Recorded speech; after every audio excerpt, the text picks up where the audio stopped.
Well. So, surprise, surprise. Meghan Markle and Prince Harry's whole Hollywood power couple persona might just be as fake as the smiles they put on for the cameras. For years, they've paraded around California, rubbing elbows with Hollywood's elite, flaunting their supposed luxury lifestyle. But shocking. New details from their biggest supporter, Tyler Perry, are putting a serious dent in that perfectly curated image. Turns out, the Duke and Duchess of Sussex have been living in Tyler Perry's mansion for their upcoming Netflix cooking show. Not owning it, mind you, but renting it. Yes, you read that right.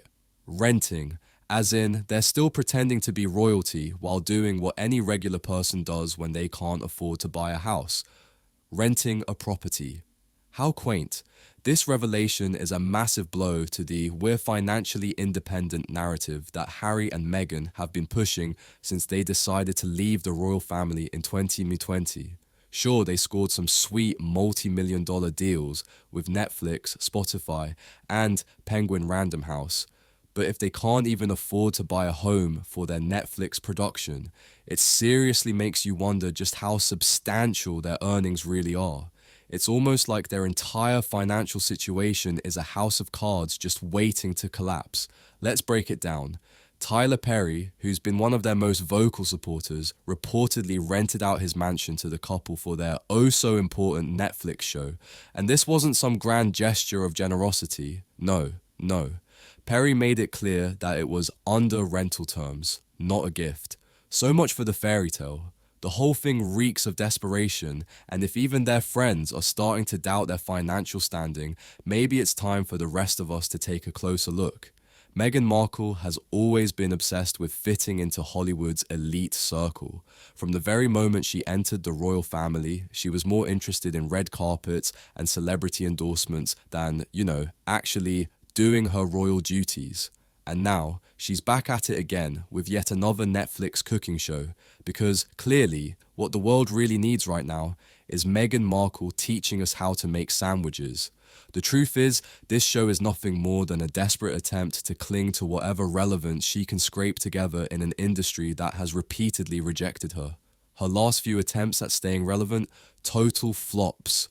But sure, Meghan, keep trying to convince us you're living the dream. And let's talk about Harry for a second.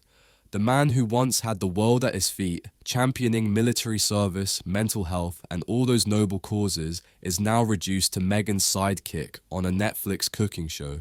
If anyone had told him a few years ago that his purpose-driven life would end with him chopping cucumbers for a Netflix production, he probably would have laughed in their face. But here we are. This is what his decision to follow Meghan into the world of entertainment has led to. Not only has he lost his royal connections, but it seems like he's also lost his sense of purpose, trading in his military and mental health advocacy for a cooking show. It's almost sad at this point. The cracks in Meghan and Harry's luxurious lifestyle are starting to show. Their sprawling Montecito mansion is reportedly under financial strain. Go ahead, pretend it's all sunshine and rainbows. And now they're renting a mansion for a Netflix show? All of this raises serious questions about their supposed wealth and financial independence. How is it that they're constantly touting their success while still relying on others to maintain their lavish lifestyle? If they truly had the wealth they claim, why are they still scraping by, relying on friends like Tyler Perry to keep them afloat?